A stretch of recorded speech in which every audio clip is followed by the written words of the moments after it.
Hi, I'm Alex with Kodiak Woodcraft. I spent a lot of time this past winter completely refinishing my basement. A lot of that time went into the ceiling. I had taken down an old drop ceiling, and instead of replacing it, I ended up painting the exposed ceiling black. I made a video about it, and I'll make sure you have a link. What I wanted to do today was to follow up on that video about how I painted the ceiling and talk a little bit about the lighting situation.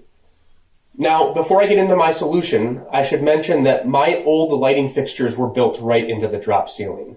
And they actually weren't working correctly, so the easiest solution would have probably been to leave them or to maintain them and then just to paint them alongside everything else.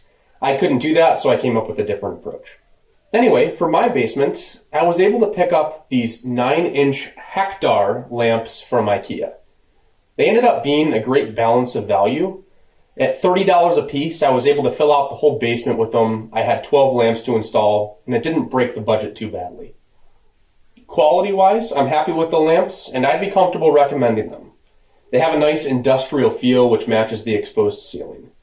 I will say their color isn't an exact match. They have more of a grayish tone than the black ceiling, but they actually look quite nice together. From an installation perspective, I would say that the trickiest thing was just getting the lamps to hang to the same depth. In fact, as I was preparing this video, I just noticed this one's a little bit short, so I'm going to have to tweak it. But basically, the mechanism to adjust the depth is just a little bit of a blunt way of doing it, and it takes a little bit of time to get right. Another tip that I have on the subject is that it became a lot easier to install the lights after I cut out a bunch of excess wire that wasn't needed, because technically these lights can hang down much lower. I don't need that length, so getting rid of the wire helped make the install easier. The other main thing that I wanted to hit on was the electrical boxes that I used. As I mentioned before, after I took down my drop ceiling, I didn't have any existing boxes and I was starting from scratch. What I ended up doing was purchasing a 5-hole plastic round junction box for each light.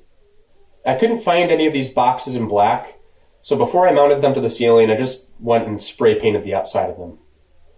I also want to point out that I installed the junction boxes directly to the plywood subfloor because I wanted to make sure that the lamps hung between the joists.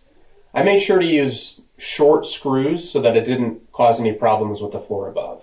This ended up working just fine because these lamps are really light. When I was installing the boxes, I made sure to use a laser to ensure that they were all in line with one another and also centered between the joists.